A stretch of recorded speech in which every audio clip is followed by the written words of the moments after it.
Hi, welcome to the Java programming tutorial. What we've been looking at is client and server programming. And so we created a socket and we created a server. Last tutorial we'd done object input stream, so we were able to send objects, like complete programs, serialized over the internet to the server and send it back again.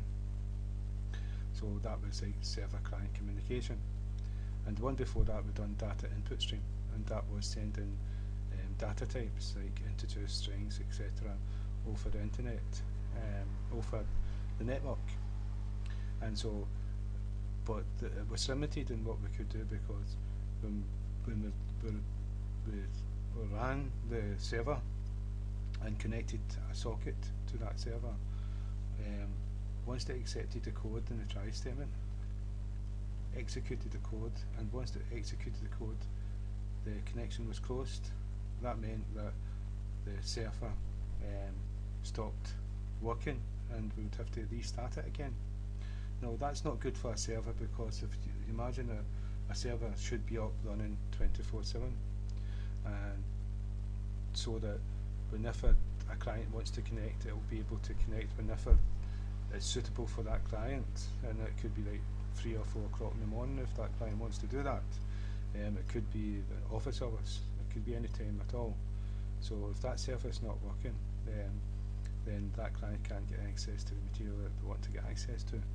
And so the way to do that is to put a while loop inside the server class, and the while loop will always execute when its condition is true. And if you look at what we've done here, we've done the while, the brackets, and inside the condition is true, the keyword true. So true in Java is a keyword which returns true. So instead of putting a condition in here which will equate to true, and if it equates to true, loop this group of code, we've already set it to true, so it's always going to run. And the group of code is between the braces, that's the start brace, before the try statement, and after the catch it's the stop brace. So it's the code in between these two braces that's going to be executed. So what that means is that when we run this code, and when a server wants to connect, the server will execute the code as normal, accept the connection, do all the code, and once the code's finished, it will break the connection with the socket. But instead of the server stopping working and needing to be restarted again, it goes back to the beginning of the while loop, and because it's true, it re-establishes the connection and waits for another client to try to connect, and then accepts that connection and goes through all the code again. It just continues to do this until we stop the program. And so that's all we've done today. It's while, true, and braces. And so now what I've done here is we're sending a message back to the socket, and sending this message back, the same one we received. And I've also put a number, sent a number in here so that we can see when we connect more than one time that it's a different number that's getting sent back again. And so first we've got to do is run the server program. Right, that's it running. Then go to the socket. But we don't need to go there, we just need to run it from here. And run the socket. And what I'll show you here, it's already connected and stopped, and I'll show you socket. So from server, hi there, and it was number 0.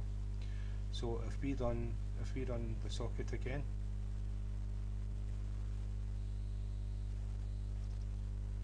and go back to the socket, you can see it's a different number. This number is just going to get bigger and bigger and bigger.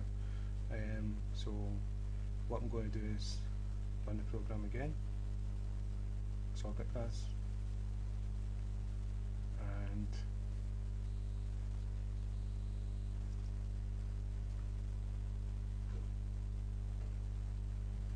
you can see the numbers changed again. And so what's happening here is, if I run it just once again, there's not a client connecting to the server, so it's continuously saying no client trying to connect, and it's continuously loop in the while loop constantly, waiting for a connection, and when a connection happens, it connects to the client, passes the code that it's supposed to do, and then breaks the connection and starts doing this again. So this is going to go 24/7, and so that's us with a while loop. We've managed to turn it into a real server where it will accept the connection and then wait for another connection once that one's finished, and keep waiting and keep accepting connections. But this way it can only connect to one client can only connect at a time. And so what we're going to look at is like threads, so that more than one client can connect at one time. And so I hope that's been of some use, and thank you for your time.